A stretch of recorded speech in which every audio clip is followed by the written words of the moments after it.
been a bit of a fan of Flume's material over the years. I did quite like the 2012 album that he put out, and a few songs from the last album that he put out as well. It wasn't a particularly enthralling album, but there certainly were a few singles from there that I liked quite a bit. So hearing about this Hi, This Is Flume mixtape, I was quite excited to go into it, but unfortunately listening to it I don't really get much out of it, if I'm being honest. I've always liked his approach to wonky and like trap EDM, but on this album it all just kind of feels really stale to me. It feels pretty predictable most of the time. Mostly tracks just go in these obvious directions most of the time. There's never really many surprises, aside from a few which I will get to, and the highlights are certainly the ones that offer something a bit different.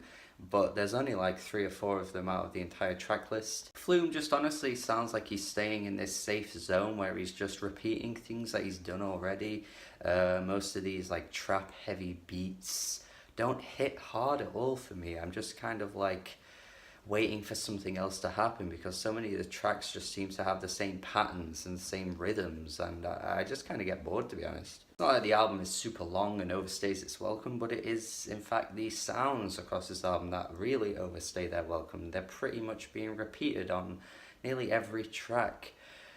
I just get bored very quickly. There's an Is It Cold in the Water remix, which came from Sophie's album last year, and honestly, I can't barely tell what he's done to this track to add anything new to it. Like, he may as well have not done this. This was really kind of pointless, to be honest. It didn't need a remix to begin with, I don't think, and his rendition of it just added no new qualities that made me go, hey, this is cool.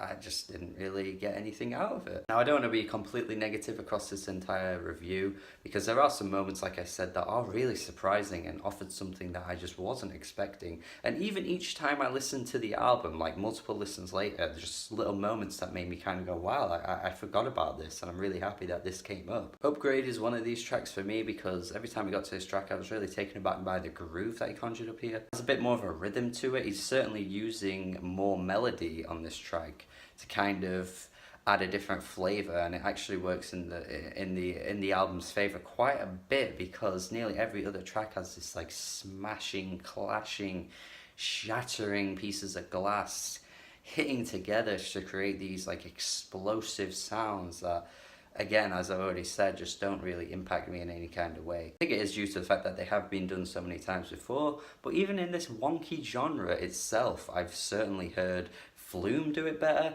and a number of other artists do it better too. Rusty, for example, is the first name that comes to mind. The track with Slow Thigh that comes really early on the album I'm really impressed with. This is a grime rapper who actually has an album coming out later in the year, so maybe once the album comes out he'll maintain some hype by being on this Flume album potentially, and I'm actually quite impressed with his rapping here. I mean, maybe the two styles don't completely match too well, but it certainly is a track that I find quite impressive. It's got a lot of charisma on the mic. I'm definitely looking forward to hearing more from this guy in the future, and again, it just had a nice change of pace. Probably could have done with more features like this across the album, actually. Luckily, we do get another rap feature though with JPEG Mafia, who honestly, ever since I did that veteran review, everything I've heard from the guy has just gotten better and better. Like, I'm really impressed with nearly everything that he's put out since Veteran, which I know was probably one of my most controversial reviews I've ever done.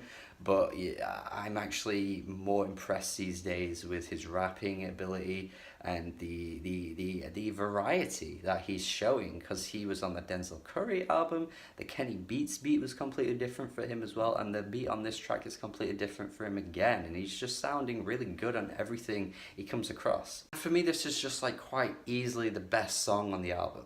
Like, I couldn't imagine anyone else listening to this album and coming away with any other track that they think is better than this one. I'd be surprised, because I just think this is easily the standout song in comparison to everything else, to be honest. And it's about the only one I think I would probably return to on a regular basis. Maybe I'm being too harsh on this, but honestly, aside from that Sophie remix, there is another Sophie feature later on the album that really just didn't do anything for me either, which you should really be expecting more of like a cinematic, explosive experience to get Flume and Sophie on the same track, to be honest. So that's kind of about as much as I can say with this album. Just everything underwhelmed. 5 out of 10. Let me know your thoughts if you have listened to it and if you like it more than me, if you agree with my thoughts on this album. Thank you for watching. Have a good day. Subscribe if you haven't already. Goodbye. Let me know your thoughts. Have a good day. Goodbye.